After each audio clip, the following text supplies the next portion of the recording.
Hello, it's Shawnee. Welcome back and happy holidays. Today we are going to do our weekly roundup, which is where I rank the eyeshadow palettes and looks that I did over the past week. This week we have 4 palettes, one of which I don't have with me in my presence, in my vicinity, because it is at my office. And you can find out why it's at my office if you go ahead and watch my getting ready with me at work video this week. Basically, I got to work. I was planning on doing a whole video getting ready at work with all of the makeup that I had in here, and then I forgot this at home and I had to book it to CVS and get everything that I possibly could to do a face of makeup. So check that out. I actually think it turned out really well. With that in mind, let's go ahead and start ranking these palettes. And there's a trend this week. But the one that is in number 4, that is the NYX Ultimate Queen palette that I used at work this week. I'll go ahead and put a picture somewhere up here because, like I said, that is now staying at work. Now, this was a very neutral palette. I think it performed really well. I had not used NYX eyeshadow in the past. I had used their foundation, concealer, brow pencil, lip products. I had used quite a few of their products, but I hadn't gotten on yet with the eyeshadow. Now, when I went to CVS, I had some limited options in terms of sometimes drugstore makeup doesn't have my shade or things that are going to show up on me, but I felt really safe going with NYX just because I've had pretty good experiences with them in the past. So I got this little, I think it's a 5 or 6 pan eyeshadow palette, and I was able to create a nice neutral, natural glam kind of look. I enjoyed it. I did feel like it wasn't as boom pow as some of my other higher end palettes, but for what I needed it to do, it understood the assignment and it did the job. So I'm gonna put that in number 4. I was actually gonna rank it at number 1 because it came through clutch, but the look itself, it wasn't my typical. I feel like I usually have just a bit more sparkle and pizzazz. So it is in number 4, but you know what? I appreciate it, NYX. Thank you. Okay, that was number 4. Number 3, we are going to go with the Pat McGrath Labs Celestial Nirvana eyeshadow palette in Nude Allure. Let me show you that. So that is the palette that I currently have on my eyes. I used most, if not all, of the shades in here. We've got several shimmers. There are 3 shimmers here and a shimmer here. This is a matte shade as far as I can tell. I do like the look that I created. I don't think it's anything that I could not have created with some of my other Pat McGrath or even other brand eyeshadow palettes. I do like this compact, travel friendly version of her eyeshadows though.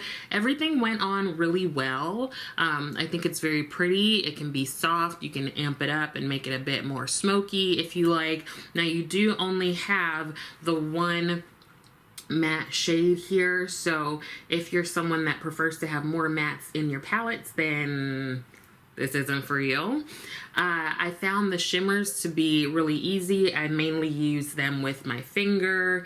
The shimmers are kind of powdery. I do feel like her more recent palettes have had different formulas that I've appreciated, honestly. So this is in number 3. I like the look, just nothing special. It's just giving very pretty, very nice, very everyday work appropriate, I think. What do you think?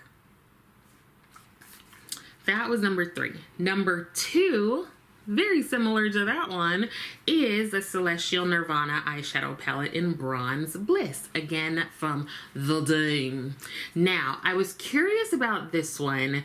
These are shades that I and probably many of us already have.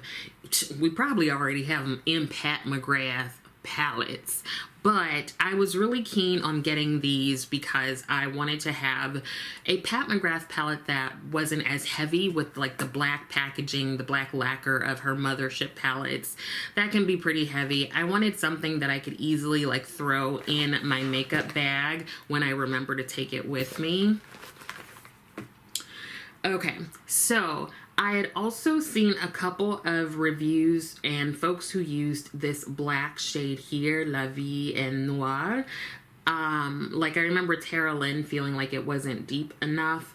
I actually really enjoyed the look that I did with this. It was very smoky. I found that I could build that black up really well and it performed fine.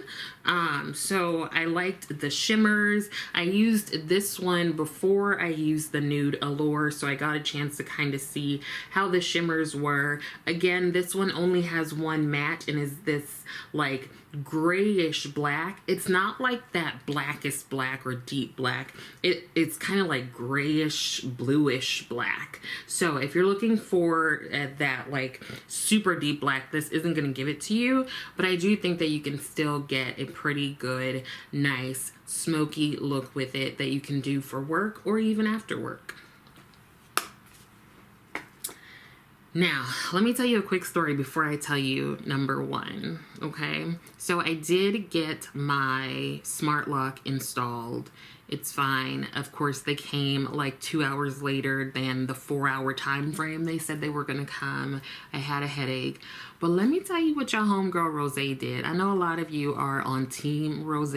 She's your feline, fierce, like crazy cat, okay? Initially, Rose went and hid when the technician came. All of a sudden, after a while, here comes Rose. Why was she rubbing all up on this man's leg? Tell me why. Come and get her. Come and get her. Tracy, Jessa, Dion, Lockmaiden, you tried it. Mona, Dawn, Rhonda, Jan, like who else? Come and get this cat, y'all. I was like, Rose, can you please stop rubbing all up on this man's leg? Y'all, in her, like, is she in her teenage years or something? Because remember how sweet and quiet Rose used to be? She wouldn't even step outside. All of a sudden now she's busting through windows and rubbing up on people. With that in mind, let's go on and move on to number one. Now, the theme this week was The Dame, Patricia, Pat McGrath. I was mad at Pat last week because she went ahead and repackaged Midnight Sun and put a Star Wars sticker on the front of it and like called it new, right? So I decided, let me pull out my Midnight Sun, my Mothership. I think this is number 6. I'm gonna hold it just at a slight tilt because I feel like one of these shades likes to jump out. Now, I feel like this palette does not get the love and attention and affection that it deserves from the general public. I feel like most people don't like Midnight Sun that much. They kind of like pass over it. And maybe that's why Pat felt like she had to repackage it and try to sell it like it's something new. Maybe that's why she had to do that. Maybe she has a whole bunch of them just sitting around. But I really enjoyed the look that I created with this palette this week. Now, I can kind of see why people would feel like intimidated or nervous about this palette because the color story is interesting, right? Like usually we're just getting our pinks and golds and browns and blacks from Pat McGrath, but these are a little different. Like she's throwing in some like reddish, bronzy, purpley, green. Like she was just like, I'm gonna get all the colors and I'm gonna throw them in this one palette and I'm gonna call it Midnight Sun. But I actually really enjoyed using this palette and I'm so glad that I pulled it out. If you have this palette, you see There's one that's loose, so I'm not playing with it. If you have this palette, of course, you do not need the Star Wars one. Honestly, it's just a Star Wars sticker on the front. I don't know if it's a sticker. It's probably something more high-end than that, but that's like how I'm putting it together in my head. So if you have this one, you do not need to purchase the new one. Okay, but I really enjoyed using this palette this week. I've really been trying to get use out of my motherships, and even this is one that I don't always pull out, but I have consistently used it. So let me know about your experience with Midnight Sun. I know a lot of people just don't like it very much, but I like it. I'm gonna give it the attention, the affection, the love, the use that it deserves. So those are the palettes of the week, along with a short little story about your homegirl, Rosé. One thing I also wanted to mention is the holidays are a tough time for a lot of people. So if you need anything, if you need help finding a therapist or anything like that, please feel free to reach out to me. I have helped a couple of people who have reached out find people in their areas and just kind of help them get connected. But just know that you are not alone. If you don't have nobody else, you have me. Where am I going? I'm not going nowhere. So hopefully some of this was helpful. I also hope that you are continuing to take care of yourself. Please be sure to like the video and be sure to subscribe to the channel. And I think that's it. Thank you so much for watching, and I will see you next time.